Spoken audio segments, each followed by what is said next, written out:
ঘরের দরজার সামনে দাঁড়িয়ে আছি আর চোখ দিয়ে শুধু পানি পড়ছে, কারণ রুমের ভিতরে আমার আম্মু অসুস্থ। পৃথিবীতে আমার আপন বলতে একমাত্র আমার আম্মু। ছোটবেলায় বাবা হার্ট অ্যাটাকে মারা যান। আমি শুধু তাদের একমাত্র ছেলে। আজ আমার কারণে আমার মা অসুস্থ হয়ে পড়েছেন।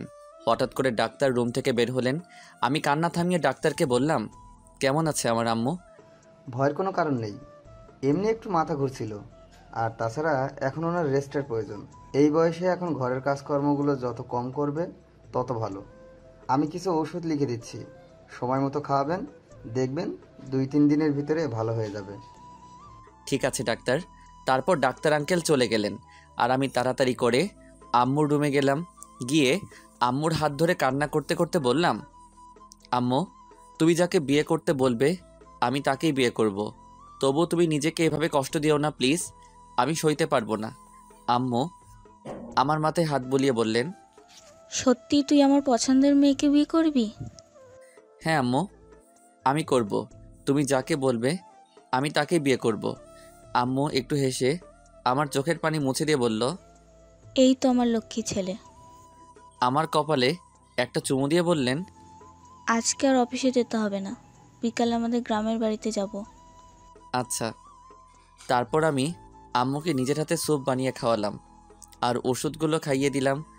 আম্মু এখন ঘুমাচ্ছে আর আমি আম্মুর পাশে হাত ধরে বসে আছি আর নিজেকে নিজেই গালাগাল করছি। কারণ আমি যখন সকালে অফিস যাচ্ছিলাম তখন আম্মু আমাকে বলে, চলেন সকালে কথায় ফিরা যাক। সকালে যাওয়ার আগে আপনাদের পরিচয় দিয়ে নিই। আমি ফুয়াদ, বাবা মার একমাত্র সন্তান। পড়ালেখা শেষ করে এখন একটা কোম্পানিতে জব করি।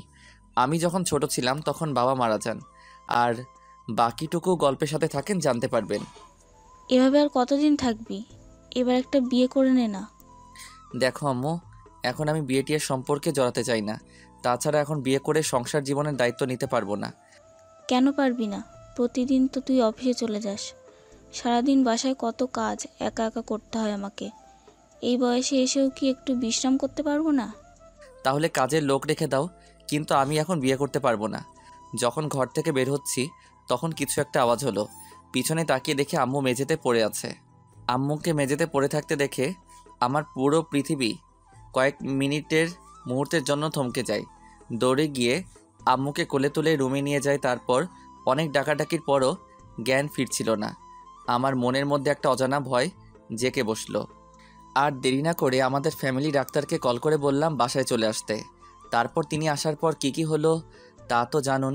মনের মধ্যে সে ভয়টা মুহূর্তেই উধাও হয়ে গেল। মায়ের মুখে হাসি দেখে যার মা আছে তার একটি জান্নাত আছে। আর আমি সেই মাকে কষ্ট দিয়েছি, জানি না আল্লাহ আমাকে ক্ষমা করবেন কি না। এসব ভাবতে ভাবতে আমিও আম্মুর কোলে মাথা রেখে ঘুমিয়ে গেলাম। হঠাৎ করে আম্মুর ডাকে ঘুমটা ভেঙে গেল। দেখি আম্মু আমার সামনে দাঁড়িয়ে আছে। আমি কিছুটা অবাক হয়ে বললাম, আম্মু তুমি উঠলে কেন? তোমার এখন বিশ্রাম দরকার, প্লিজ তুমি শুয়ে থাকো। সারাদিন কি শুয়েই থাকবি? সকাল গড়িয়ে দুপুর হয়ে গেল, খাবি না? আয় খেতে আয়। আর কিছুই বললাম না। ঘড়ির দিকে তাকিয়ে দেখি 2টা বাজে। আমি উঠে ম্যানেজারকে ফোন করে বলে দিলাম আজকে আর অফিসে যাব না। বাবার রেখে যাওয়া পুরোটা সম্পত্তি একা দেখাশোনা করতে হয়, সেগুলোর জন্যই সময় পাই না। আবার বিয়ে করলে সংসারে কিভাবে সময় দিব সেগুলো নিয়ে ভাবছি। আর বিয়ে না করে উপায়ও নাই। মায়ের এখন বিশ্রাম দরকার। একা হাতে ঘরের কাজগুলো আর কতদিনই বা করবে। আর কিছুই না ভেবে খাবার টেবিলে বসলাম। তারপর আম্মু ভাত বেড়ে দিল। তারপর আম্মু নিজের হাতে তুলে খাইয়ে দিতে লাগলো। প্রতিদিনই দেয়। খাওয়াতে খাওয়াতে আম্মু বলল, এবার একটা বিয়ে হয়ে গেলেই আমি বাঁচি। প্রতিদিন তোকে আর তুলে খাইয়ে দিতে হবে না, বউ এসে খাইয়ে দেবে। আমি তোমার হাত ছাড়া খাবই না। আম্মু আমার কথা শুনে হাসতে লাগলো। তারপর আম্মুও খেয়ে নিল। আমি গিয়ে রেডি হয়ে নিলাম। এখন যাব গ্রামের বাড়ি। কেন যাব তা জানি না। তারপর আম্মুও রেডি হয়ে নিল। আমিও গাড়ি বের করলাম। আম্মু গাড়িতে গিয়ে বসলো। আমি আম্মুকে বললাম, আম্মু গ্রামের বাড়িতে কেন যাব আর কোথায় উঠবে? সোজা তোর খালার বাসায় উঠবো। কেন? গেলেই বুঝতে পারবি, এখন চল। তারপর আর কোনো কথা না বলে গাড়ি চালাতে লাগলাম আপন মনে। 1.5 ঘন্টার মধ্যে খালাদের বাসায় পৌঁছে গেলাম। আম্মু গাড়ি থেকে নেমে ভিতরে গেলেন আর আমি গাড়ি পার্ক করলাম। তারপর আমিও ভিতরে গেলাম। গিয়ে তো আমি অবাক, সবাই দেখে একজোট হয়ে বসে আছে। আমি প্রথম খালা আর খালুকে সালাম দিলাম। তারপর খালা আমাকে বসতে বলল। আমি আম্মুর পাশে গিয়ে বসলাম। আমার এখন একটু লজ্জা লাগছে, কারণ বাড়ির সবাই এক জায়গায় আর আমার দিকে কেমনভাবে যেন তাকিয়ে আছে। কি করব বুঝতেছি না। আমি আম্মুর কানে কানে জিজ্ঞেস করলাম, আম্মু, ওনারা সবাই এভাবে তাকিয়ে আছে কেন? আম্মু হেসে জবাব দিলেন, নতুন জামাই দেখছে। কথাটা শুনেই চমকে গেলাম। বুঝতে আর বাকি রইল না আম্মু এখানে কেন এসেছে। নিশ্চয়ই খালামণির মেয়ের সাথে আমার বিয়ে দিতে এসেছে। কিন্তু এটা কি করে সম্ভব? ওই পেতনিটাকে বিয়ে করলে আমার জীবন নরক করে ছাড়বে। আর তাছাড়া আমার থেকে বয়সে কম করে হলেও 5 থেকে 6 বছরের ছোট হবে। তাই আমি আম্মুকে কানে কানে বললাম, আম্মু, তুমি যা ভাবছো তা ঠিক না। আমি ওই পিচিটাকে বিয়ে করতে পারবো না। আম্মু অনেকটা রাগী কণ্ঠে বলল, চুপ, এখন অনেক বড় হয়ে গেছে, একবার দেখলে তোর নিশ্চয়ই পছন্দ হবে। আর কোনো কথা বললাম না, চুপ করে বসে রইলাম। হঠাৎ করে খালামণি উঠে গেলেন। তারপর দেখলাম একটা রুমে ঢুকলেন আর খালু আমাকে বললেন, বাবা কিছু মুখে দাও। না খালু, আমি খেয়ে এসেছি। তারপর উনি হেসে হেসে আম্মুর সাথে কথা বলছে। সেদিকে আমার কোনো খেয়াল নেই। আমার মাথায় একটাই চিন্তা, ওই পেতনিটাকে নিয়ে। ছোটোবেলায় বেড়াতে আসলে আমাকে এটাই জ্বালাতো যে ইচ্ছে করে খালাদের বাসায় আসতাম না, আসা বন্ধ করে দেই। তারপর অনেক দিন দেখা হয়নি। জানি না এখন পড়াশোনা করে কি না। এখন তো চেহারাটা দেখতে কেমন তাও ভুলে গেছি। ছোটোবেলায় অনেক কিউট ছিল। আমি মাঝে মাঝে গাল ধরে টান দিতাম। জানি না এখনও কিউট কিনা। যেমনই হোক, আম্মু পছন্দই আমার পছন্দ। হঠাৎ করে খালামণি রুম থেকে বের হলো। সামনের দিকে তাকিয়ে আমার চোখ কপালে উঠে যায়। এটা কি করে সম্ভব? কি করে এতটা বদলে গেল সে? এক নজরে তাকিয়ে আছি মেয়েটার দিকে, কারণ মেয়েটা এমনভাবে পর্দা করেছে যে তার সামনাসামনি বসলেও মনে হয় না ওর চোখ দুটি দেখতে পারবো। কি অপরূপ লাগছে, কালো মোজা হাতে এবং পায়ে, এবং সেই সাথে এত কঠিনভাবে হিজাব পড়েছে যে সেটা ভেদ করে তার চোখ দর্শন করার সুযোগও হবে না আমার। সবাই উঠে দাঁড়ালাম আর আমিও উঠে দাঁড়ালাম। আমি রীতিমতো অবাক দৃষ্টিতে এক নজরে তাকিয়ে আছি মেয়েটার দিকে। তারপর খালামণি ওনার মেয়েকে আমার সামনে মুখ বরাবর বসালেন। মেয়েটা আম্মুও আমাকে সালাশ করলেন। আমি তো ক্রাশ খাইছি ওর এরকম পর্দা করা দেখে। আমার জীবনে এই মেয়েটাই প্রথম যে এরকম কঠিনভাবে পর্দা করতে দেখলাম। আমি চুপচাপ বসে আছি আর চোখে ওর দিকে বারবার তাকাচ্ছি। জানি না সে কেমন দেখতে, তবে পর্দায় যে মেয়ে থাকে সেই মেয়ে খুব মূল্যবান, আর তার মধ্যে আল্লাহর রহমত বিরাজ করে। জানি না কেমন হবে, তবে মাশাআল্লাহ আমি তার পর্দা করা দেখে মনে হয় ওর প্রেমে পড়ে গেলাম। হঠাৎ আম্মু খালামণিকে বলল, কী রে, মেয়ে কেমন পর্দা করে আনলে যে? আসলে আমার মেয়ে মনে করেছিল তোদের সাথে তোর ছেলে বাদেও আরও ছেলের বন্ধুরা আসবে, তাই এমন পর্দা করে এসেছে, কারণ ও পরপুরুষের সামনে বেপর্দায় চলতে পছন্দ করে না। এবার তোর মেয়েকে দেখা, কতদিন হলো দেখি না। তারপর খালামণি তার মেয়ের হিজাবটা আস্তে করে তুলে দিলেন। আমি সামনের দিকে তাকিয়ে মেয়েটাকে দেখে থমকে গেলাম। অবাক দৃষ্টিতে ওর দিকে তাকিয়ে আছি। জানি না এই রূপের বর্ণনা কিভাবে দিব। আম্মু তো দেখেই বলে উঠল, মাশাল্লাহ, কি অপরূপ দেখতে রে তোর মেয়েটা। আমার ছেলে অনেক লাকি যে এমন একটা বউ পাবে। এর মাঝে খালু বললেন, তোমাদের কোনো কথা থাকলে বলতে পারো। শত হলেও তোমাদের দুজনেরও মতামতের একটা ব্যাপার আছে, কারো ইচ্ছার বিরুদ্ধে কিছু করা যায় না। আমি কিছু বলতে যাব তখন জান্নাত বলে উঠল, ও আপনাদের তো বলা হয় নাই, জান্নাত হচ্ছে খালামণির মেয়ে। এখন গল্পে যাওয়া যাক। আমার কিছু কথা আছে ওনার সাথে। সবাই ওর দিকে এমনভাবে তাকালো যেন মনে হলো ওর আগে এমন কথা শুনেনি। আমি অবশ্য খুশি হয়েছি, যাক একটু আলাদাভাবে কথা বলা যাবে তাহলে। তারপর আমাদের দুজনকে একটা রুমের ভিতরে দিয়ে আসলো। দুজনে সামনাসামনি দাঁড়িয়ে আছি। এখন কি বলবো বুঝতে পারছি না। নীরবতা ভেঙে মেয়েটা যা বলল তা শুনে মুই একদম অবাক। জান্নাত বলল, এতদিন কোথায় মরছিলি কুত্তা? কথাটা শোনা মাত্রই ওর দিকে অবাক দৃষ্টিতে তাকাই। পিচ্চিটার পাগলামি এখনও যায় নাই, এখনও আগের মতোই আছে। আমি একটু অবাক হয়ে নিজেকে স্বাভাবিক রেখে বললাম, এইসব কি বলিস? আমি তোর বড়, আর তুই আমাকে তুই তাই করে বলিস? 100 বার বলবো, তাতে তোর কি? আমাকে বলছিস আবার আমার কি মানে? কি হুম? কিছু না। এবার সাহস নিয়ে বললাম, এই পিচ্চি আমাকে বিয়ে করবি? ওই ওই, তুই কি বললি? আমি পিচ্ছি? কই না তো, তুই তো কত বড় হয়ে গিয়েছিস। ঢং কত? সেটা আবার কি? কিছু না। এবার একটু বিরক্ত নিয়ে বললাম, ধুর, বিয়ে করতে রাজি কিনা বল, না হলে চলে যাই। সাথে সাথে ও আমার কলার ধরে বলল, প্রেম করস কয়টার সাথে আগে বল? আরে কি করছিস? ছাড় বলছি। আগে বল কয়টার সাথে প্রেম করিস? দূর, কারোর সাথে প্রেম করি না। সাথে সাথে ও আমায় জড়িয়ে ধরলো, খুব শক্ত করে ধরছে। নড়তেও পারছি না। হঠাৎ এমন করছে কেন জানি। হঠাৎ দেখি বুকের মধ্যে কিল মারছে। আমার শার্টটাও ভেজা ভেজা লাগছে, মনে হয় কান্না করছে। কিল মারতে মারতে বলছে। কুত্তা, আমার সাথে এতদিন কথা না বলে থাকতে পারলি তুই? কথাটা শুনে খুব হাসি পেল। হাসতে হাসতে জবাব দিলাম, কি করব, তুই তো তখন শুধু জ্বালাতিস আমাকে, তাই। একটু জ্বালাতন করতাম, তাই এভাবে রাগ করে ছেড়ে চলে যাবি বুঝতে পারিনি। কি একটু জ্বালাতি? সারাদিন আমাকে জ্বালিয়ে মারতি, হারামি। তো কাকে জ্বালাবো? ছোটবেলা থেকেই তুই ছাড়া অন্য কোনো ছেলের সাথে আজ পর্যন্ত কোনো কথা বলিনি। শুধু তুই মাঝে মাঝে আমাদের বাড়িতে আসতি, তখন তোর চিন্তা ছাড়া মাথায় কিছুই থাকতো না। তোর সাথে একটু দুষ্টামি করতাম, কারণ বল, থেমে গেলি কেন? কারণ আমি আপনাকে ছোটবেলা থেকে ভালোবাসতাম, বুঝছেন? কথাটা বলে আমার বুকে মুখ লুকিয়ে ফেললো। ওর এরকম বাচ্চাদের কাণ্ড দেখে হাসতে হাসতে বললাম, বুঝলাম, ছোটবেলায় ভালোবাসতেন, এখন কি বড় হয়েছেন, সেই ছোটই আছেন। কথাটা শুনতেই আমার বুক থেকে মাথাটা তুলে রাগী লুক নিয়ে বলল, দুদিন পর তোর বাচ্চার মা হব, আর তুই আমাকে ছোট বলিস কুত্তা? আচ্ছা তাই নাকি? তো এখনো পড়াশোনা করিস নাকি? না, বাচ্চাদের ঘরে কোরআন শরীফ পড়াই, আর তার বদলে যা হাদিয়া পাই তাতে আমার হাত খরচ চলে। তো পড়াশোনা করিস না কেন? তখন জান্নাত আরও শক্ত করে জড়িয়ে ধরে বলল, এত পড়াশোনা করে কি হবে?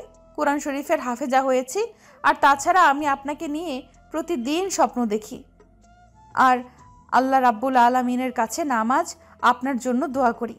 মহান আল্লাহ তাআলা আমার দোয়া কবুল করেছেন, তাই তো আপনাকে এখন স্বামী হিসেবে পেতে চলেছি। ওর কথা শুনে আমি কি বলবো বুঝতে পারছি না।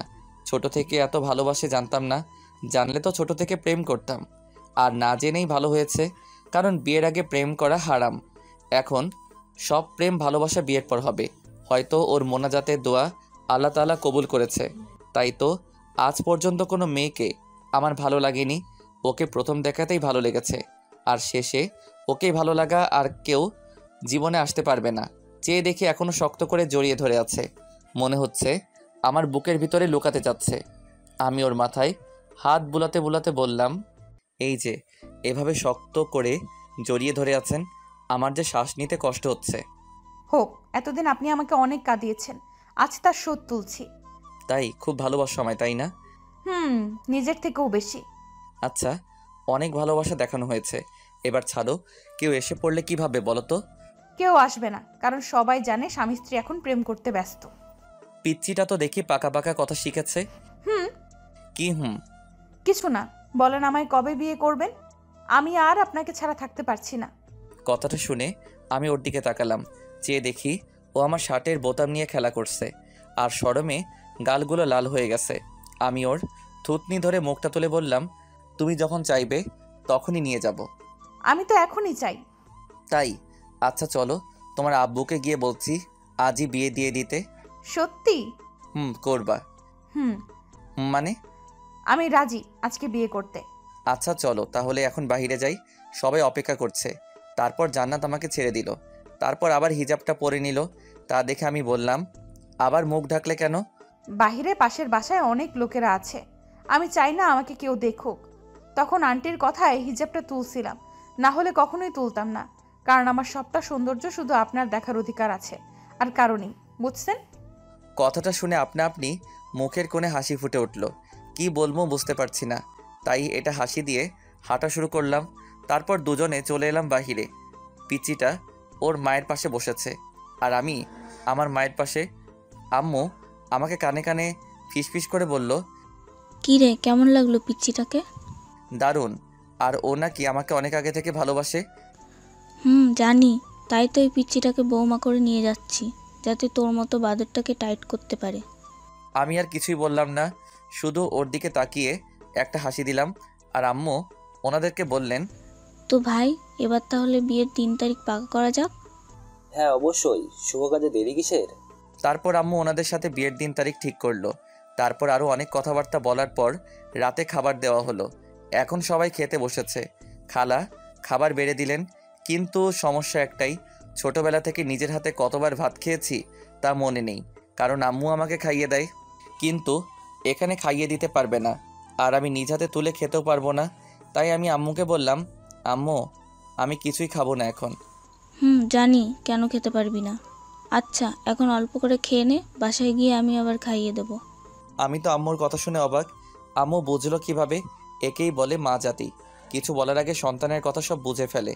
তারপর চুপচাপ বসেছিলাম, খাচ্ছিলাম না দেখে পিচ্চিটা গোতা মেরে বলে, এই খাচ্ছেন না কেন? খিদে নেই। মানে কি বলছেন? খিদে না থাকলেও খেতে হবে, খান বলছি। হবু শ্বশুর শাশুড়ি আমার দিকে তাকিয়ে আছে, আর আম্মু আমার কাণ্ড কারখানা দেখে হাসছে। আমি বেচারা পড়ছি মাইনকার চিপাই, ভালো লাগে না নিজের হাতে খেতে। পুরোটা বলার আগে আমার মা বলে উঠলেন, আসলে হয়েছে কি জানিস আপু, আমার ছেলেটা কোনোদিন নিজের হাতে তুলে খায়নি, তাই আমার হাত ছাড়া নিজের হাতে খেতে পারে না। বললে ভুল হবে, নিজের হাতে তুলে খায় না। আম্মু কথা শুনে সবাই আমার দিকে কেমনভাবে যেন তাকিয়ে আছে আর হাসছে। আমি মাথা নিচু করে বসে আছি। আম্মুকে বললাম, আম্মু আমার খিদে নেই, আমি গেলাম। তারপর ওইখান থেকে পাশের রুমে গেলাম, যেটা আজকে আমাদের ঘুমানোর রুম। আমাকে আসতে দেখে তারা খুব হাসছিল, আর তারা বুঝতে পারছে যে আমি লজ্জা পেয়ে চলে এসেছি। আমি রুমে এসে ফ্রি ফায়ার গেম খেলছি। এমন সময় সামনে তাকিয়ে যা দেখলাম তা দেখে আমি অবাক না হয়ে পারলাম না। দেখি জান্নাত আমার রুমে আসতেছে, আর হাতে খাবার প্লেট। আমি তাকে দেখে শোয়া থেকে উঠে বসলাম, অবাক দৃষ্টিতে তাকিয়ে বললাম, তুমি এখানে? কেন আসতে পারি না বুঝি? না তা পারবে না কেন, বাড়িটা তো তোমাদেরই। জান্নাত আমার পাশে বসতে বসতে বলল, না খেয়ে কেউ কি এভাবে চলে আসে? আসলে আম্মুর হাতে ছাড়া কোনো দিন নিজ হাতে তুলে খাইনি তো তাই। আপনি কি জানেন আপনার জন্য বাসার সবাই না খেয়ে আছে এখনো? এমনকি আপনার মাও না খেয়ে আছে। কেন? সন্তান না খেলে কি মা খেতে পারে? তাহলে আম্মুকে বলো এসে আমাকে খাইয়ে দিতে। আপনার আম্মু আমাকে দায়িত্ব দিল, বলল আজ থেকে আমি যেন আপনাকে খাইয়ে দেই। সত্যি? 3 সত্যি। তারপর পিচ্চিটা আমাকে খাইয়ে দিতে লাগলো। আমি খেতে খেতে তাকে বললাম, তুমি খেয়েছো? আপনি খান, তারপর আমি খেয়ে নিব। আমি আর কিছু না বলে প্লেটটা ওর হাত থেকে নিয়ে বললাম, নাও হা করো। জান্নাত দিকে হা করে তাকিয়ে আছে, আমার দিকে কোনো কথা বলল না। তাই আমি আবার বললাম, কি হলো হা করেন? তারপর ও আস্তে আস্তে মুখ খুলল। আমিও মুখের ভিতরে এক লোকমা তুলে দিলাম। ও আমার দিকে এক নজরে তাকিয়ে খাচ্ছিল। তারপর খাওয়া শেষ করে জান্নাত চলে গেল। আমিও কখন যে ঘুমিয়ে পড়লাম বুঝতে পারিনি। রাতে হঠাৎ খুব পানি তেষ্টা পেল, তাই ঘুমটা ভেঙে গেল। হাতে মোবাইল নিয়ে দেখি রাত 1টা বাজে। ঘরের লাইটটা অন করলাম। আম্মুও শুয়ে আছে বোনের সাথে, আর আমি একাই এক ঘরে। ঘরের মধ্যে পানি খুঁজতে লাগলাম, কিন্তু কোনো পানির চিহ্ন পেলাম না। তাই বাধ্য হয়ে রুম থেকে বের হলাম। সব কিছু যেন কেন অন্ধকার দেখাচ্ছে। গ্রামের লোকেরা সাধারণত 10টার আগে ঘুমিয়ে পড়ে, তাই তো কাউকে ডাকতে পারবো না। তাই নিজের ফোনের ফ্ল্যাশটা অন করে কিচেনের দিকে এগোতে লাগলাম। কিছু দূর এগোতেই কিসের গুনগুন শব্দ শুনতে পেলাম। চারপাশ নীরব তো, তাই ছোট ছোট শব্দগুলো স্পষ্ট শোনা যাচ্ছে, কিন্তু কিসের আর কোথা থেকে আসছে তা বুঝতে পারছি না। কিছুটা ঘাবড়ে গেলাম, মাথা বেয়ে ঘাম ঝরতে লাগলো। আর একটু সামনে গেলাম, সামনে গিয়ে দেখি শব্দটা আরও স্পষ্ট শোনা যাচ্ছে। ধীরে ধীরে কিচেনের রুমের পাশের রুমটার সামনে এসে থমকে গেলাম। এখান থেকে শব্দটা শোনা যাচ্ছে, কিন্তু এটা তো জান্নাতের কামরা। এত রাতে ও রুম থেকে কিসের শব্দ শোনা যাচ্ছে? ঘরের দরজাটা হালকা ভিড়ানো আর ভিতরে লাইট জ্বলছে। এবার একটু স্বাভাবিক হয়ে দরজাটা সরাতে দেখলাম জান্নাতের ঘর থেকে কিসের গুনগুন শব্দ শোনা যাচ্ছে। 7-5 না ভেবে ওর ঘরের দিকে পা বাড়ালাম। দরজাটা খোলাই ছিল। দরজাটা হালকা সরিয়ে ঘরের ভিতরে উকি দিলাম। উকি দিতেই আমি থ মেরে দাঁড়িয়ে গেলাম।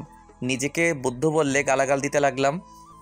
ঘরের ভিতরে নামাজ পড়ছে, বাহ সুন্দর লাগছে দেখতে, একদম আসমানের পরীর মতো লাগছে। এতটাই অবাক হই যে কখন নামাজ শেষ হয়ে গেছে বুঝতে পারি নাই। পিচ্চি আমার সামনে এসে ধমক দিয়ে বলল, এই যে এত রাতে আপনি এখানে কি করছেন? আমি ভ্রু কুঁচকে জবাব দিলাম, না মানে আসলে পানি পিপাসা পেয়েছিল। ঘর থেকে বের হয়ে গুনগুন শব্দ শুনতে পেলাম তোমার ঘর থেকে, তাই দেখতে চলে আসলাম। এসে দেখি নামাজ পড়ছো, তাই অবাক হই। এত অবাক হওয়ার কিছু নেই, তাহাজ্জুদের নামাজ পড়ছিলাম। এত রাতে? তাহাজ্জুদের নামাজ রাতেই পড়ে। ও, যার কপাল ভালো থাকবে সে এমন একটা বউ পাবে। এমন মেয়ে পাওয়া অনেকটাই কঠিন। আজকাল মেয়েরা রাতে নামাজ না পড়ে ফেসবুকে ইউটিউবে ভিডিও দেখে, আর আমার হবু বউটা একদম তাদের থেকে উল্টা। কপালটা ভালো। এরপর জান্নাত বলল, শুনুন একটা কথা বলি, আশা করি কথাটা আপনি রাখবেন। জি বলো, অবশ্যই রাখবো, বলো। আমাদের বিয়ের তো আজ 2 দিন বাকি আছে। আর 2 দিন বাকি আছে, তাই আপনাকে এই 2 দিন আমার থেকে দূরে থাকতে হবে। আমার সাথে কথা বলতে পারবেন না। একটু অবাক দৃষ্টিতে তাকিয়ে বললাম, কেন? দেখুন, প্রথম যেদিন আপনাকে আমি জড়িয়ে ধরেছিলাম সেদিন আমি পাপে লিপ্ত হয়েছিলাম। একটা নারী বিয়ের আগে কোনো পর পুরুষের সামনে বেপর্দা চললেও তার গুনাহ হয়। আর সেদিন আমি আপনাকে জড়িয়ে ধরে কথা বলতেছি। আসলে সেদিন নিজের আবেগটা সামলাতে পারিনি। এতদিনের ভালোবাসার মানুষটাকে সামনে পেয়ে জড়িয়ে না ধরে থাকতে পারিনি। কিন্তু আবেগটা কেটে যাওয়ার পর বুঝতে পেরেছি কাজটা ঠিক হয়নি।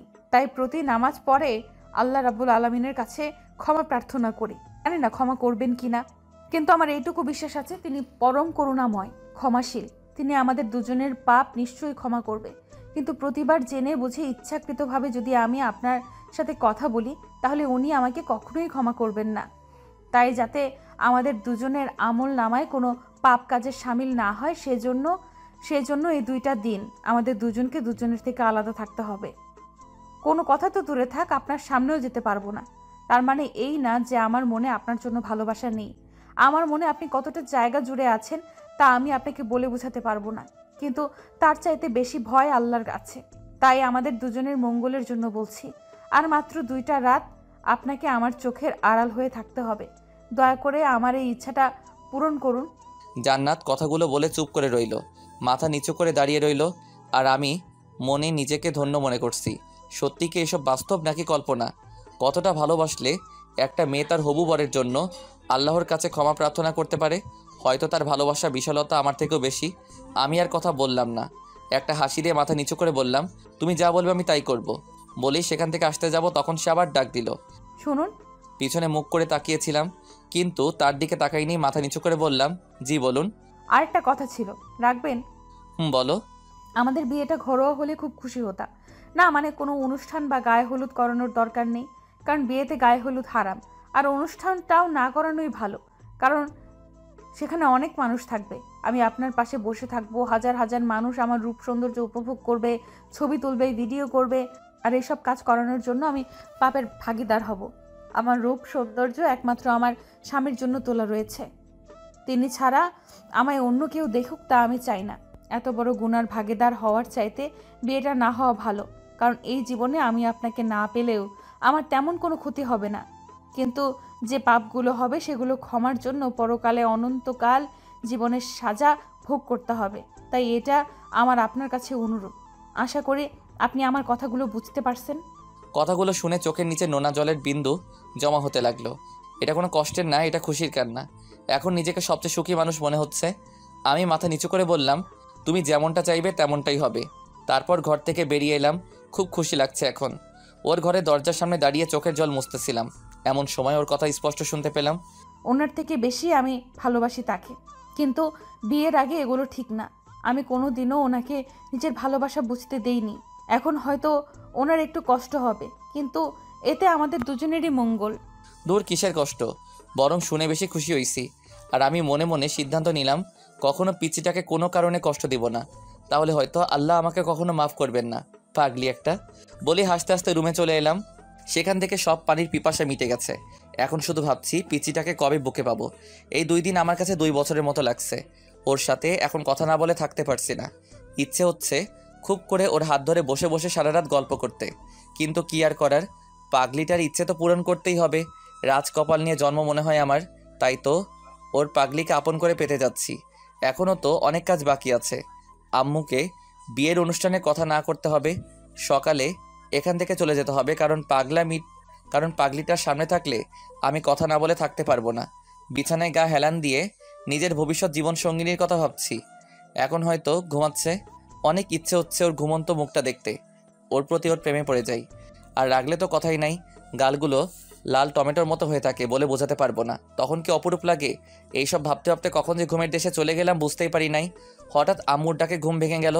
বুঝতে বাকি রইল না, সকাল হয়ে গেছে। আম্মু বলল, মরার মতো ঘুমাস নাকি? এত ডাকতে শুনতে পাস না? উঠ বলছি। হবু শ্বশুরবাড়িতে এত ঘুমালে লোকে কি বলবে? আমি উঠলাম আর আম্মু হাত ধরে আমার পাশে বসালাম আর বললাম, আম্মু তোমার সাথে কিছু কথা ছিল। হ্যাঁ জানি, আর কিছু বলতে হবে না। মানে তুমি কি করে জানো? তোর হবু বউ আমাকে সব খুলে বলেছে। আর আমি এটাও জানি ওর থেকে বেশি তোকে কেউ ভালোবাসতে পারবে না রে বাবা। একটা মেয়ের মোনাজাতে থাকাটা যে কতটা সৌভাগ্যের ব্যাপার তা তুই কোনোদিনই বুঝবি না। আর কিছু বললাম না। আজ খুব সুখী মনে হচ্ছে নিজেকে। মনে হয় আমার জীবন এখন পূর্ণতা পেয়েছে। আচ্ছা শোন, তুই শহরে যা আর বৌমার জন্য কিছু গয়নাগাটি কিনে নিয়ে আয়। ওকে। তারপর আম্মু চলে গেল। আমি উঠে ফ্রেশ হয়ে নিলাম। আম্মু এসে ঘরে নাস্তা দিয়ে গেল। তারপর নাস্তা করে আম্মু আঙ্কেল আন্টির কাছ থেকে বিদায় নিয়ে বেরিয়ে পড়লাম শহরে যাওয়ার উদ্দেশ্যে। এর মাঝে ওকে দেখিনি, হয়তো পরিবারের সবাই সম্মতি দিয়েছে। খুব ভালো হয়েছে। এমন মেয়ে যদি প্রতিটা ঘরে হতো তাহলে আজ প্রতিটা বাবা মা তাদের সন্তানদের নিয়ে গর্ব করতে পারত। এখন আপন মনে গাড়ি চালাচ্ছি, তবু পিচ্চিটার কথা মনে পড়ছে। দুটো দিন ওকে থাকতে না পারাটা এখন আমার কাছে পাহাড় সমান কষ্ট মনে হচ্ছে। বুকের ভিতরটা হাহাকার উঠে গেছে। হঠাৎ করে পকেটে রাখা ফোনটা টুং করে বেজে উঠল। মেসেজ আসছে, কিন্তু কে দিল বুঝতে পারছি না। আম্মু তো কোনো দিন মেসেজ দেয় না, ডিরেক্ট ফোন দেয়। তাই আর কিছু না ভেবে গাড়িটা এক সাইডে দাঁড় করালাম। তারপর পকেট থেকে ফোনটা বের করলাম। মেসেজটা দেখে আমার মন যেন খুশিতে নাচতে শুরু করলো, কারণ মেসেজটা পিচ্চির ছিল। লিখেছিল, সাবধানে যাবেন আর গাড়ি আস্তে চালাবেন, ঠিক সময় খেয়ে নেবেন। আপনার জন্য আজ থেকে আপনি নন, আমিও না খেয়ে থাকবো। যতক্ষণ না জানতে পারবো আপনি খেয়েছেন কিনা ততক্ষণ আমিও কিছু খাবো না। আর হ্যাঁ, রাস্তায় মেয়েদের দিকে একদম তাকাবেন না, তাকালে চোখ তুলে ফেলবো। আর তাহলে আপনাকে বিয়ে করব, কারণ আমি চাই না আপনার ভালোবাসার ভাগ কাউকে দিতে। শুধু আমার জন্য তুলে রাখবেন, নিজের খেয়াল রাখবেন। আল্লাহ হাফেজ। মেসেজটা দেখে চোখের কোণে জল জমে গেল। এত সুখ কপালে সইব তো? সত্যি একটা পাগলি। মেসেজের রিপ্লাই দিতে গিয়ে ভাবলাম, রিপ্লাই দেওয়াটা কি ঠিক হবে নাকি? চিন্তায় পড়ে গেলাম। ও তো বলছিল কোনো কথা না বলতে। ভাবছিলাম কি করা যায়। এমন সময় একটা বুদ্ধি এলো, এর জন্য একে গিফট দিব, তবে সেটা বাসরাতে দিব বলেই গাড়ি স্টার্ট দিলাম। গাড়ি চলছে আপন গতিতে, আর মনের মধ্যে পিচ্চিটার জন্য টান বেড়েই চলছে। ইচ্ছে হচ্ছে এখনই দৌড়ে ওর কাছে চলে যাই। পিচ্চিটার দেওয়া মেসেজটা পড়েই গাড়িটা আবার চালাতে লাগলাম আপন মনে। কেন জানি না পিচ্চিটার জন্য মনের মধ্যে টান বেড়েই চলেছে। ইচ্ছে করছে এখনই ওর কাছে চলে যাই, কিন্তু কি করব? আমার হাত পা বাঁধা, চাইলেও যেতে পারবো না। পিচ্চিটা একটা ইচ্ছে প্রকাশ করেছে, আর আমি যদি তা পূরণ করতে না পারি তাহলে কি করে ওর ভালোবাসা পাবো? যতটাই কষ্ট হোক না কেন, আমি আর একদিন ওর থেকে দূরে থাকবো। আপন মনে ওর কথা ভেবে গাড়ি চালাচ্ছিলাম। প্রথমে ঢাকা এসে আগে অফিসে গেলাম, একটু রেস্ট নিলাম। ঘড়ির দিকে তাকিয়ে দেখি 12টা বেজে গেছে। আজ বাদে কাল আমার বিয়ে, অথচ কাউকে ইনভাইট করি নাই। কেউ জানে না যে আমার বিয়ে ঠিক হয়েছে। যদি পিচ্চিটা মানা না করতো তাহলে এতক্ষণে সবাই জেনে যেত। যাই হোক, সেসব নিয়ে ভাবছি না। রাতের মধ্যে আবার গ্রামের বাড়িতে ফিরতে হবে, কিন্তু ওদের বাসায় যাওয়া যাবে না। নিজেদের বাসায় গিয়ে উঠতে হবে, আর সেখানে একটা রাত একাই কাটাতে হবে। অপেক্ষা করছি কখন আর একটা দিন পার হবে। অপেক্ষা করা যে কতটা কষ্টের তা সেই জানে যে মনে থেকে কাউকে ভালোবাসতে জানে, আর যে ভালোবাসতে জানে সে অপেক্ষা করতেও জানে। অফিস থেকে ম্যানেজার সাহেব সব কাজকর্ম বুঝিয়ে দিয়ে আমি বেরিয়ে পড়লাম শপিংয়ে যাওয়ার উদ্দেশ্যে। অফিসের পাশেই খুব বড় একটা শপিং মল আছে, তাই হেঁটেই চলে গেলাম। খুব সুন্দর শাড়ি দেখতে পাচ্ছিলাম। আমার তো নীল রং বেশি পছন্দ, তাই খুব সুন্দর দেখে একটা নীল শাড়ি নিলাম। জানি না ওর পছন্দ হবে কি না, কিন্তু আমার কাছে বেশ লাগছে। তারপর আরও বেশি কিছু কেনাকাটা করলাম। আম্মুর কথা মতো কিছু গয়নাও কিনলাম। আম্মার আসার আগে কী কী গয়না লাগবে তার একটা লিস্ট লিখে দিয়েছিল, তাই কিনতে অসুবিধা হয়নি। কারণ আম্মু ভালো করেই জানে আমার গয়না সম্পর্কে তেমন ধারণা নাই। কেনাকাটা করে শপিং মল থেকে বেরিয়ে পড়লাম। ঘড়ির দিকে তাকাতেই আমি অবাক, চোখ কপালে উঠে গেল। শপিং করতে করতে কখন যে 2টা বেজে গেল বুঝতে পারলাম না। মনে হয় এখনও মা জননী খাই নাই। আমি জানি আমি দুপুরে যতক্ষণ না খাবো ততক্ষণ একজন না খেয়ে থাকবেই, আর সে হলো আমার আম্মু। আবার আজকে থেকে নাকি পিচ্চিটাও না খেয়ে থাকবে আমার জন্য। এমন করলে কি চলে? একজনের জন্য সবাই না খেয়ে থাকবে। নিজেকে নিজে গালাগাল করতে লাগলাম। আমারও খুব ক্ষুধা লেগে গেছে, তাই প্রথমে গিয়ে একটা রেস্টুরেন্টে প্রবেশ করলাম। খাবার অর্ডার দিতেই ফোনটা বেজে উঠল। বুঝতে পারলাম এটা আমার আম্মু ছাড়া কেউ দেয়নি, তাই তাড়াতাড়ি ফোনটা রিসিভ করলাম। হ্যালো বলতেই আম্মু বলল, কী রে বাবা, কিছু খেয়েছিস? এই তো আম্মু, মাত্র খেতে বসলাম, তুমি খেয়ে নাও। আচ্ছা, তুই খেয়ে নিস আর সাবধানে আসিস কিন্তু। আচ্ছা, কিন্তু আমি যে তোমার হাতে ছাড়া খেতে পারি না সেটা তো তুমি ভালো করেই জানো। এখন তো এটা বলছিস, আজ বাদে কাল বউ আসলে তখন মায়ের হাতের খাবার খেতে ভালো লাগবে না, তখন বউয়ের হাতে খেতে ভালো লাগবে। এমনটা কখনো হবে না। আমি সবসময় তোমার হাতে খেতে চাই। হয়েছে, আর বলতে হবে না, চুপচাপ খেয়ে নে। ঠিক আছে। এবার একটু সাহস নিয়ে আম্মুকে বললাম, আম্মু ও খেয়েছে। আম্মু আমার কথা শুনে হাসতে হাসতে বললেন, না, তোরও খাইনি। আমাকে বলছে যতক্ষণ তুই না খাবি ততক্ষণ ও খাবে না। এবার একটু শরম লাগলো। তাতে কি ইচ্ছে, মাই তো ও তো সব জানে। তাই আবার একটু সাহস নিয়ে বললাম, আম্মু তুমি ওকে ডেকে বলো খেয়ে নিতে, যাতে আমি শুনতে পাই। বাপ্পা, আমার ছেলে দেখি দুদিনে বউ পাগল হয়ে গেছে। মানে আম্মু, আমার যে এখন শরম লাগছে তা আম্মু ঠিকই বুঝতে পারছে। তাই আম্মু বলল, হয়েছে, থাক, আর লজ্জা পেতে হবে না, এখনই বলছি। তারপর আম্মু জান্নাতকে ডাকতে লাগলেন। জান্নাত মা, জান্নাত, এদিকে আয় তো। জি আন্টি, আসছি। কী রে মা, আজ বাদে কাল আমার ছেলের বউ হবি আর তুই এখনও আন্টি বলে ডাকছিস? আম্মু বলে ডাকতে পারিস না? আচ্ছা, আম্মু বলে ডাকবো। এখন যা খেয়ে নে। না মানে আম্মু, উনি খেয়েছেন। উনি খেয়েছে, এখন যা তুই খেয়ে নে। দুপুর তো গড়িয়ে বিকাল হতে চললো। উনি এখন কোথায়? ঠিকমতো শহরে পৌঁছেছেন তো? হ্যাঁ, উনি ঠিকমতো শহরে পৌঁছেছে। এবার যা, তুই খেয়ে নে, আর চিন্তা করতে হবে না। আচ্ছা আম্মু, আপনি খাবেন না? আপনিও তো সেই সকাল থেকে কিছু খাননি। হ্যাঁ, তুই যা, আমি আসছি। তারপর জান্নাত চলে গেল আর আম্মু আমাকে বলল, হয়েছে, এবার খুশি তো? এবার তুইও খেয়ে নে, আসার সময় সাবধানে আসবি। ঠিক আছে আম্মু, তাই হবে। তারপর আম্মু ফোন রেখে দিল আর আমি খাবার টেবিলে বসে বসে ওর এইমাত্র কথা বলাগুলো রেকর্ড করে নিয়েছি। ওর এইটুকু কথা বলাগুলো আবার শুনলাম। খুব ভালো লাগছে। অজানা খুশির ঝড় বইছে। প্রতিবারই ওর প্রেমে পড়ে যাই ওর কথাগুলো শুনে। ওর জন্য ভালোবাসা এতটাই বেড়েছে যে এখন প্রতিটা মুহূর্তে মনে পড়ে। ওর কথা ভাবতে ভাবতে খাওয়া শেষ করলাম। মায়ের হাতে খাওয়া ছাড়া ভালো লাগে না। কোনো রকম খেলাম। তারপর বিল পরিশোধ করে বেরিয়ে পড়লাম সেখান থেকে। অফিসে চলে এলাম। দুপুরে খাওয়া দাওয়ার পর সাধারণত আমি সবসময় বাসায় গিয়ে 2-3 ঘন্টা ঘুমাই। আজকে আর বাসায় গেলাম না। কেবিনে এসে চেয়ারে বসে গা হেলান দিয়ে শুয়ে রইলাম। কখন যে ঘুমিয়ে গেলাম বুঝতেও পারিনি। ম্যানেজার সাহেব এসে ঘুমের 12টা বাজিয়ে দিল। তিনি এসেছিলেন একটা ফাইলে সই করে নিতে। কি আর করা, ঘুম ত্যাগ করলাম। তারপর ফাইল দেখে সই করে দিলাম। তারপর ম্যানেজার সাহেবকে বললাম, আমি কয়েকদিনের জন্য গ্রামের বাড়িতে যাচ্ছি, তো আমার অবর্তমানে সব কিছু দেখে শুনে রাখবেন। আমি 5টা বাজে গাড়ি নিয়ে বেরিয়ে পড়লাম গ্রামে যাওয়ার উদ্দেশ্যে। যেতে যেতে চারদিকে অন্ধকার ঘনিয়ে আসলো। সন্ধ্যা হয়ে রাত 9টায় বাসায় এসে পৌঁছালাম। তারপর বাসায় ঢুকে সোফায় বসে পড়লাম। তারপর আম্মুকে ফোন দিলাম। রিসিভ করার পর বললাম, আম্মু আমি বাসায় চলে এসেছি, তুমি এগুলো নিয়ে যাওয়ার ব্যবস্থা করো। আমি লোক পাঠিয়ে দিচ্ছি, তুই ওনাদেরকে সব বুঝিয়ে বলে দিস। আর শোন, ফ্রেশ হয়ে তাড়াতাড়ি কিছু খেয়ে নে। আচ্ছা আম্মু। তারপর আম্মু ফোনটা কেটে দিল। আমি ফ্রেশ হতে চলে গেলাম। ফ্রেশ হতে হতে দেখি 10টা বেজে গেছে। খুব ক্ষুধা পেয়েছে, তাই কিচেনে যাচ্ছি। এমন সময় দরজায় বেল বাজছিল। হয়তো আম্মু লোক পাঠিয়েছে। দরজা খুলে দেখলাম খালামণিদের বাসার দারোয়ান কাকা এসেছে। ওনাকে আমরা ছোট থেকে কাকা বলেই ডাকি। ওদের বাসায় অনেক দিন ধরে দারোয়ানের চাকরি করছে।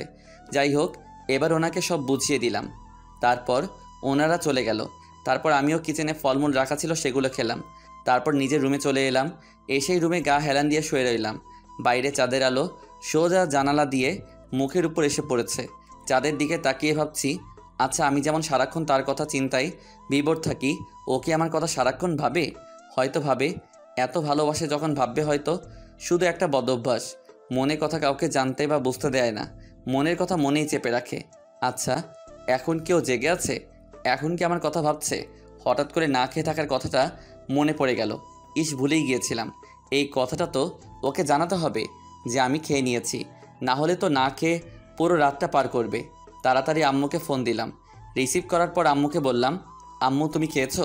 তুই খেয়েছিস? আম্মু আমি খেয়েছি। এবার তোমরাও খেয়ে নাও প্লিজ। ঠিক আছে, তাহলে এখন ঘুমিয়ে পড়লাম। আচ্ছা। কল কেটে দিল। যাক বাবা, ভাগ্যিস মনে পড়লো, না হলে মনে হয় সারা রাত 2টি মানুষ না খেয়ে থাকতো। তারপর কখন যে ঘুমিয়ে পড়লাম মনেই নেই। ভোরের দিকে মোবাইলটা হঠাৎ টুং টুং করে বাজতে শুরু করলো। মনে হয় অফিস থেকে এসেছে। কিছুক্ষণ পর মেসেজ আসা বন্ধ হয়ে গেল, কিন্তু ফোন বাজতে শুরু করলো। ঘুম ঘুম চোখে তাকিয়ে দেখি জান্নাতের নাম্বার। ফাল মেরে উঠে বিছানায় বসে পড়লাম। দেরি না করে কলটা রিসিভ করলাম। হ্যালো বলার সাথে সাথেই কলটা কেটে দিল। মন চাচ্ছিল ফোনটা আছাড় মারি। আবার টুং করে মেসেজ আসলো। সিন করে দেখি একটা না 4টা মেসেজ আসলো। সে বলছে, আসসালামু আলাইকুম। অনেক তো ঘুমিয়েছেন, এবার উঠুন, যান গিয়ে নামাজ পড়ে আসুন। আজ থেকে প্রতিদিন 5 ওয়াক্ত নামাজ পড়বেন, না হলে বিয়ে করবো না, বলে দিলাম। শেষ মেসেজ ছিল। এই, আপনি কল রিসিভ করলেন কেন? আমি আপনাকে ফোন দিছি আপনাকে জাগানোর জন্য, কথা বলার জন্য নয়। যান গিয়ে নামাজ পড়ে আসুন, আর নামাজ পড়ে এসে ঘুমাবেন না, একটু হাঁটাহাঁটি করবেন, শরীরের ক্লান্তি দূর হবে। আর ঠিক মতন নাস্তা খেয়ে নেবেন। আল্লাহ হাফেজ। মেসেজগুলো পড়েই হাসতে হাসতে পেট ব্যথা হয়ে গেল। মনে হয় পিচিটা জেনে গেছে আমি ওর প্রতি দুর্বল হয়ে গেছি, তাই তো এটা করেন ওটা করেন, না হলে বিয়ে করব না বলে হুমকি দেয়। যাক, যা বলছে ভালোর জন্য বলছে। এমন একজন জীবনসঙ্গী পাওয়া ভাগ্যের ব্যাপার, যে সকালে ঘুম থেকে তুলে বলবে যাও নামাজ পড়ে আসো। তারপর আর কিছু না ভেবে হাসি মুখে উঠে ফ্রেশ হয়ে নামাজ পড়তে গেলাম। নামাজ পড়া শেষে আমাদের বাড়ির পিছনে মাঠে খোলা হাওয়ায় হাঁটাহাঁটি করছিলাম। সকালে এই মনোমুগ্ধকর হাওয়া মনের মাঝে এক অন্যরকম অনুভূতি তৈরি করে, কিন্তু সেটা কি বুঝতে পারিনি। হঠাৎ মনের মাঝে খেয়াল এলো, যদি এখন পিচিটা যদি আমার সাথে থাকতো, দুজনে একসাথে হাত ধরে থাকতাম, ভালো লাগতো। ভাবতেই আমার মনটা খুশিতে নাচতে লাগলো। তখন মনে মনে নিয়ত করলাম, বিয়ের পর প্রতিদিন ওকে নিয়ে বাহিরে খোলা বাসাতে হাঁটাহাঁটি করব। এসব ভাবছি, এমন সময় কে যেন পেছন থেকে সালাম দিল। পিছনে তাকিয়ে দেখি বেশি অবাক হয়নি, কারণ এটা ছিল রিয়া। জান্নাতের সাথে আগে পড়াশোনা করত। সে কালো বোরকা পরে আছে, ম্যাচিং করা মোজা দেখতে খুব সুন্দর লাগছে। আমি তার সালামের জবাব দিলাম এবং বললাম, আরে রিয়া, তুমি এত সকালে কোথায় যাচ্ছ? প্রাইভেট পড়তে চাচ্ছি দুলাভাই। ও আচ্ছা, তো স্কুল কখন যাবে? 8:30-এ স্কুলের ক্লাস শুরু হয়, এতক্ষণ স্যারের কাছে কোচিং করি। ঠিক আছে, সাবধানে যাও। আচ্ছা, যদি কিছু না মনে করেন তাহলে একটা সাহায্য করবেন। মনে করার কি আছে, বলো কি সাহায্য করতে পারি। আমাকে একটু এগিয়ে দিয়ে আসবেন স্যারদের বাসা পর্যন্ত। আসলে ওখানে কিছু পকেটের ছেলে আমাকে প্রতিদিন চালাতন করে। কি এত বড় সাহস? চলো দেখি কে তোমাকে ডিস্টার্ব করে। তারপর রিয়া কিছু না বলে হাঁটা শুরু করলো।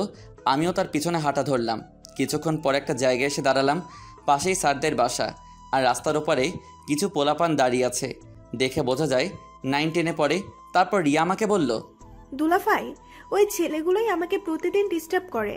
আচ্ছা তুমি ভিতরে যাও, মন দিয়ে পড়াশোনা করো, আমি ওদের দেখছি, আর আমি তোমাকে স্কুলে দিয়ে আসবো আজকে। ঠিক আছে দুলাভাই। তারপর রিয়া ভিতরে চলে গেল, আর আমি ছেলেগুলোর কাছে গেলাম। বাচ্চা ছেলে, এই বয়সে এমন করবে স্বাভাবিক, তাই বেশি কিছু বলি নাই, ভালোভাবে বোঝালাম। মেনে গেল। দেখতে দেখতে 8টা বেজে গেল। রিয়া কোচিং থেকে বের হলো। তারপর আমাকে বলল, কি ব্যাপার দুলাভাই, কি বলছে ওরা? আমি ভাবলাম রিয়াকে একটু রাগাই, তাই বললাম, ওরা বলল তুমি নাকি ওদের মধ্যে একজনকে ভালোবাসো। কি এত বড় সাহস আমার নামে মিথ্যা বলা! দাঁড়ান, আজকে ওদের উচিত শিক্ষা দিব। এই বলে রিয়া হাঁটা শুরু করলো, আর আমি পরিস্থিতি হাতের বাইরে যাওয়ার আগে ওর পথ আটকে দাঁড়াই। দাঁড়িয়ে দাঁড়িয়ে হাসছি। এমন সময় রিয়া আমাকে ধমক দিয়ে বলল, আপনি কেমন দুলাভাই? হ্যাঁ, ওরা আপনার শালিকার নামে মিথ্যা অপবাদ দিল আর আপনি হাসছেন। আরও ওরা তোমার নামে মিথ্যা অপবাদ দেয় নাই, আমি তোমার সাথে একটু মজা করলাম আর কি। কি আপনি এমনটা করতে পারলেন? দাঁড়ান, বাসায় জান্নাতের কাছে বিচার দেবো আপনার নামে। কি বলছো? আমি তো একটু মজা করলাম, এখানে তোমার জান্নাতকে টানার কি দরকার? ফাজলামো করার আগেই মনে ছিল না? আচ্ছা সরি, এরপর থেকে আর মজা করব না। তবু তুমি জান্নাতকে কিছু বলিও না। ওকে, তবে একটা শর্তে। শর্ত মানলে জান্নাতকে কিছু বলবো না। কি শর্ত বলো? 1000 টাকা দেন, তাহলে বলবো না। এত টাকা দিয়ে কি করবে তুমি? যা ইচ্ছা তাই করব, আপনাকে দিতে বলছি দেন, না হলে। এভাবে টাকা হাতিয়ে নেওয়া কি ঠিক হচ্ছে? দিবেন কিনা তা বলুন। দিচ্ছি তো, এত রাগ দেখাও কেন? কিছুই করার নেই। অবশেষে মানিব্যাগ থেকে সকাল সকাল 1000 টাকা খরচ হয়ে গেল। টাকা হাতে দিতেই রিয়া বলল, চলুন এবার আমাকে স্কুল পর্যন্ত এগিয়ে দিয়ে আসুন। চলো। তারপর দুজনে হাঁটতে হাঁটতে কথা বলছিলাম। কখন যে স্কুলের সামনে এসে গিয়েছি টের পেলাম না। তারপর রিয়া বলল, আচ্ছা দুলাভাই, আপনি সকালে নাস্তা করছেন? না এখনো করিনি, বাসায় গিয়ে করে নিব। তারপর রিয়া ব্যাগ থেকে একটা বক্স বের করলো এবং আমার হাতে দিয়ে বলল, এই নিন, এখানে জান্নাত নাস্তা বানিয়ে পাঠিয়েছে, আমাকে বলল আপনাকে দিয়ে দিতে, খেয়ে নেবেন। আচ্ছা। তারপর রিয়া স্কুলে চলে গেল। আমি বক্সটা হাতে করে নিয়ে খুশিতে হাসতে হাসতে বাড়িতে চলে গেলাম এবং টেবিলে বসে হবু বউয়ের দেওয়া নাস্তাগুলো সেরে নিলাম। বিছানায় গা হেলান দিয়ে ভাবছিলাম, কাল আমার বিয়ে, কেমন একটা ফিলিংস অনুভব করছি, একটু লজ্জাও লাগছিল। এসব ভাবতে ভাবতেই তারপর আম্মুর সাথে একটু ফোনে কথা বলে নিলাম। আগামীকাল আমাদের বিয়ে, সকাল 10টার দিকে। কাজী অফিসে বিয়ে হবে, আর খাওয়া দাওয়ার ব্যবস্থা জান্নাতদের বাসায়। কিছু ফকির মিসকিন আর এতিমদের খাওয়ানোর কথা বলছে। যাক, ভালোই হয়েছে। অন্তত গরিবদের খাইয়ে যদি কিছু নেকি অর্জন করা যায় তাহলে তো খুব ভালো, আর সুখের হবে আমাদের সংসার জীবন ইনশাল্লাহ। মোবাইলে ফেবু চালাতে চালাতে কখন যে ঘুমিয়ে পড়লাম বুঝতেই পারি নাই। হঠাৎ ঘুমটা ভেঙে গেল। বিছানা থেকে লাফ দিয়ে উঠলাম। জীবনে এই প্রথম দুঃস্বপ্ন দেখলাম। আমার মাথা বেয়ে ঘাম ঝরতে শুরু করলো। তাড়াতাড়ি করে 1 গ্লাস পানি খেয়ে নিলাম। হঠাৎ ঘুমিয়ে পড়ায় দুঃস্বপ্ন দেখে চমকে উঠলাম। দুঃস্বপ্ন হলো আমার হবু বউকে নিয়ে। হঠাৎ ও আমার স্বপ্নে এলো, কিন্তু সে একটা বিছানায় বসে ছটফট করছে আর জোরে জোরে কান্না করছে। আমি কাছে গিয়ে ওর হাতটি ধরাই, তার কান্না থেমে গেল। সে জ্ঞান হারিয়ে ফেলল। তারপর ওকে জড়িয়ে ধরে কাঁদতে লাগলাম। কেন জানি না হঠাৎ এমন স্বপ্ন দেখলাম। বুকের ভিতর ধুক করে উঠল, চোখের নিচে নোনা জল জমতে লাগলো। কেন এত ভয় করছে আমার? তবে কি সে আমাকে ছেড়ে চলে যাবে? সত্যি কি আমি তাকে সারা জীবনের জন্য আপন করে পাবো না? এসব ভাবতে ভাবতে বুকের মাঝে ঠিক বাম দিকটার হৃৎপিণ্ডে ব্যথা অনুভব করলাম। এখন আমার ওকে নিয়ে ভাবতে ভয় করছে। যদি স্বপ্নটা সত্যি হয় তাহলে আমি কি করব? তাকে চেয়ে এই 2 দিনে বড্ড ভালোবেসে ফেলেছি। এখন যদি ওকে না পাই তাহলে দিশেহারা হয়ে যাব। আর কিছু ভাবতে পারলাম না। সব কিছু কেমন যেন গুলিয়ে যাচ্ছিল। আমি আম্মুকে ফোন দিলাম, একটু কথা বলে নিলাম, ওর ব্যাপারে খোঁজ খবর নিলাম। আম্মু বলল সব কিছু ঠিক আছে, চিন্তা করার কোনো দরকার নেই। আম্মুকে স্বপ্নের কথাটা বললাম। আম্মু হেসে বলল স্বপ্ন কখনো সত্যি হয় না, কিন্তু আমার মনের ভিতর কেমন যেন ভয় হচ্ছিল। আম্মুর সাথে কথা বলার পর ভয়টা দূর হলো। দেখতে দেখতে সময় পার হয়ে গেল। দুজন 2 দিকে, অথচ খেয়ালিপনায় মিশে একাকার হয়ে রয়েছে। তবে কি এটাই ভালোবাসার লক্ষণ? শুনছিলাম প্রেমে পড়লে নাকি সব কিছু রঙিন লাগে। রাতের আকাশে তারার মেলা দেখে মনে হচ্ছে হয়তো ওই প্রান্তে বসে সে আমার চিন্তায় ডুবে রয়েছে। ভাবতে ভাবতে সকাল হয়ে গেল। আমি তো পিচ্চি ছেলে, তাই তেমন একটা বর সাজানো হলো না। অফিসে যেভাবে যাই সেইভাবে কাজী অফিসে গেলাম। সবাই উপস্থিত, শুধু কাজী সাহেবের কাজটাই বাকি। এখন আমার পাশে বসে আছে আমার পিচ্চি বউটা। জানি না কেমন লাগছে ওর। মুখভঙ্গি দেখে বোঝার উপায় নেই যে সে লজ্জা পাচ্ছে নাকি, কারণ সে পুরোপুরি পর্দায় নিজেকে আড়াল করে রেখেছে। পিছন থেকে রিয়া চিমটি মেরে বলল, দুলাভাই, যদি আমার বান্ধবীকে আপনি কষ্ট দেন তাহলে আপনার খবর আছে। আসলে রিয়া একটু বেশি পাকনা, সবসময় মজা করে, কিন্তু মনটা খুব ভালো। আমি রিয়ার কথা শুনে হাসি আটকে রাখতে পারলাম না, তাই হাসতে হাসতে বললাম, এতটা সুখে রাখবো যে পাড়া প্রতিবেশীরা বলে পুড়ে মরবে। তারপর আর কোনো কথা বললাম না। তারপর ওর দিকে আর চোখে তাকাচ্ছিলাম, কিন্তু আমার মনে হয় না যে ও আমার দিকে একবার তাকিয়েছে। চুপ করে মূর্তির মতো বসে আছে। অবশেষে কাজী সাহেব বিয়েটা পড়িয়ে দিলেন। শুরু হলো নতুন এক জীবন। আমার একার জীবনে এখন নতুন জীবন যোগদান হয়েছে। আম্মুর কাছে গিয়ে সালাম করলাম দুজনেই। তারপর শ্বশুর শাশুড়ি মাকে সালাম করলাম। পাশে রিয়া দাঁড়িয়েছিল। দাঁড়িয়ে দাঁড়িয়ে হাসছে। জিজ্ঞেস করলাম, হাসছো কেন? রিয়া হাসতে হাসতে বলল, আজ যদি আমি তোমাদের মতো বড় হতাম তাহলে তোমরাও আমার পায়ে ধরে সালাম করতে। রিয়ার কথা শুনে সবাই হাসতে লাগলো, কিন্তু পিচিটা যে কেমন আর চোখে তাকিয়ে আছে রিয়ার দিকে। এমন মনে হলো যেন ওর বিন্দু পরিমাণ হাসি পায় নাই। রিয়াকে ফিসফিস করে জিজ্ঞেস করলাম, এই তোমার বান্ধবীর মুড অফ কেন? আপনার উপর রাগ করেছে হয়তো। ও মা, কি বলছো? কেন রাগ করবে? সেটা তো মুই জানি না, সে আপনি জান্নাতকে জিজ্ঞেস করে দেখেন। আচ্ছা, ও রাগ ভাঙাবো কি করে? বেশি কিছু না, একগুচ্ছ গোলাপ ফুল নিয়ে হাতে ধরিয়ে দিবেন, ব্যাস। আর কিছু করতে হবে না। জান্নাতের গোলাপ ফুল খুব পছন্দ। সত্যি এতেই হয়ে যাবে? তারপর সবাই মিলে বাসায় চলে এলাম। সেখানে কিছু গরিবদের খাওয়ানোর ব্যবস্থা করা হয়েছে। কিছু রিলেটিভরাও রয়েছে। আমি কিছু গরিবদের খাবার সার্ভ করে দিলাম। সবার খাওয়া দাওয়া শেষ হতে হতে বিকাল হয়ে গেল। আমরা তারপর বিদায় নিলাম। জান্নাতের বাসা থেকে পিচ্চিটা অনেক কান্নাকাটি করছিল। আসার সময় মোটেও ভালো দেখায় না কাঁদলে তাকে। এখন গাড়িতে বসে আছি, পিচ্চিটা আর আমি পিছনে বসে আছি, আর আম্মু সামনে। পিচ্চিটা এখনও কান্না করছে। কাঁদতে কাঁদতে মুখটা মলিন হয়ে গেছে। তাই আমি ওকে সান্ত্বনা দেওয়ার জন্য বললাম, এই যে এত কান্না করতে হবে না, তোমার যখন বাড়িতে আসতে মন চাইবে আমাকে বলবা, আমি দিয়ে যাব। এখন কান্না থামাও। তারপর আমি ওর চোখের পানি মুছে দিলাম, তবুও কেঁদেই চলেছে, চোখের পানি যেন শেষ হয় না। আম্মু ওর কান্না দেখে বলল, আরে মা, তুই কাঁদছিস কেন? তুই তো আমার বৌমা হয়ে আমাদের বাড়িতে যাচ্ছিস। তুই আমার বোনের মেয়ে, তাই তুই আমারও মেয়ে। আর তোর যখন মন চাইবে তোর বাবা মাকে দেখতে আসতে পারিস। ফুয়াদ তোকে নিয়ে আসবে। কিরে ফুয়াদ, আনবি না? হ্যাঁ আম্মু। তারপর অনেক বুঝিয়ে সুজিয়ে কান্না থামালাম। তবুও এতদিন পর মা বাবাকে ছেড়ে যাচ্ছে, কষ্ট তো হবেই, তাই আমি আর কিছুই বলিনি। কিন্তু ও যে নীরবে কান্না করতেছে তা আমি জানি। আমি কোনো কথা না বলে হাত বাড়িয়ে ওর চোখে পানি মুছে দিলাম। চোখটা কেমন লালচে হয়ে গেছে। আমি ওর চোখের পানি মুছে দেওয়ায় কেমন যেন মায়াবী নজরে তাকিয়ে আছে আমার দিকে। ওর চোখে চোখ রাখতেই ওর চোখের নেশায় পড়ে গেলাম। আমিও তাকিয়ে আছি এক নজরে। সে আর কোনো কথা না বলে আমার ডান হাতটা জড়িয়ে ধরে কাঁধে মাথা রাখলো। আমি একটু অবাক হলাম, হঠাৎ হাত ধরলো তাই। আর এমনিতেও ওর রেস্ট দরকার। আমিও কিছুই বললাম না, চোখ বুজে হাত ধরে কাঁধে মাথা রেখে বসে আছে। ঘুমিয়ে তো যায়নি, হয়তো চোখে বুজে কিছু একটা ভাবছে। কি ভাবছে যদি বুঝতে পারতাম, তাহলে হয়তো ওর মনের কষ্টটা বুঝতে পারতাম। রাত প্রায় 9টা বেজে গেছে। আমরা বাসায় এসে পৌঁছে গেলাম। বাসাটা আগে থেকে সাজিয়ে রেখেছিলাম। গাড়ি থেকে আগে আমি নামলাম, আম্মুকে নামালাম। আম্মু নামতেই আমাকে বলল, যা বাবা, বৌমাকে কোলে তুলে ঘরে নিয়ে যা। আম্মুর কথা শুনে অবাক হয়ে আম্মুকে বললাম, কোলে নিতে হবে কেন? এটা আমাদের বাড়ির নিয়ম, নতুন বউকে কোলে তুলে ঘরে নিয়ে যেতে হয়। তাই যা বলছি সেটা কর। কি আর করার, আম্মুর আদেশ পালন করতেই হবে।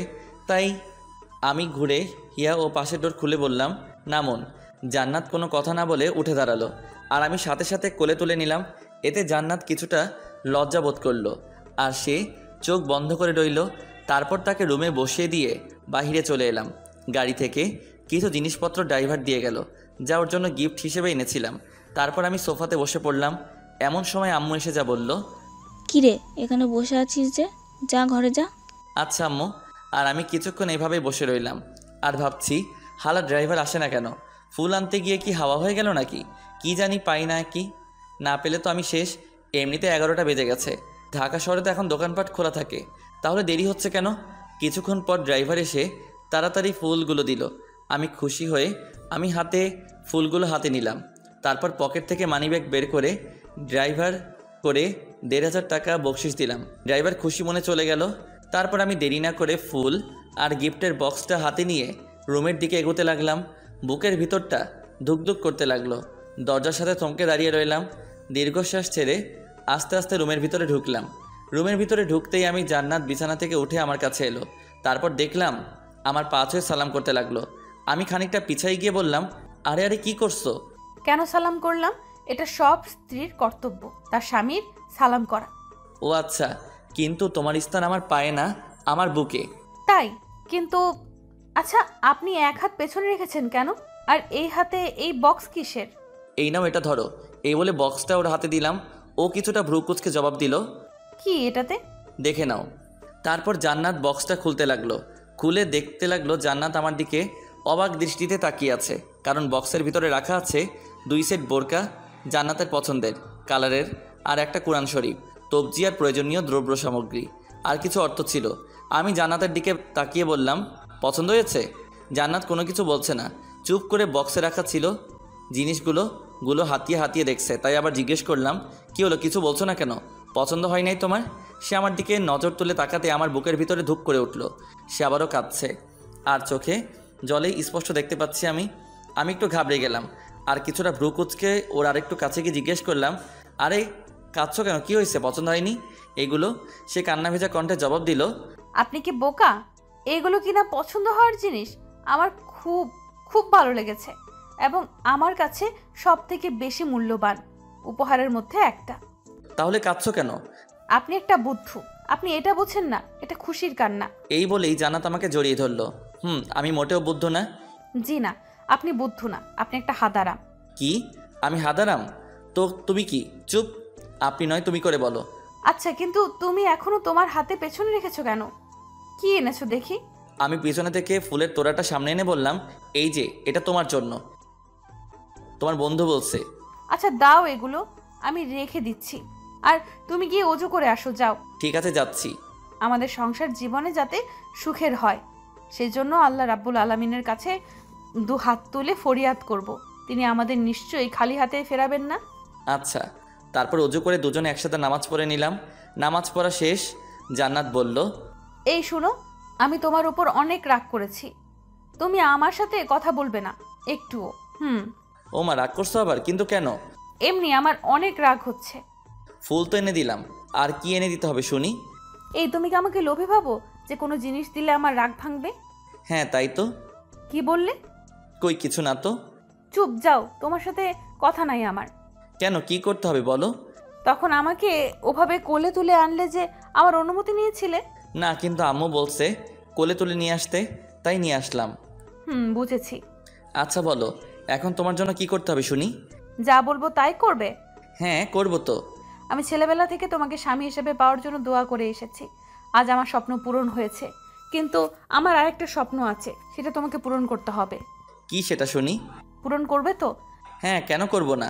আমার বউ আমার কাছে একটা আবদার করেছে, আর আমি যদি সেটা পূরণ না করতে পারি তাহলে আমি কেমন স্বামী হলাম?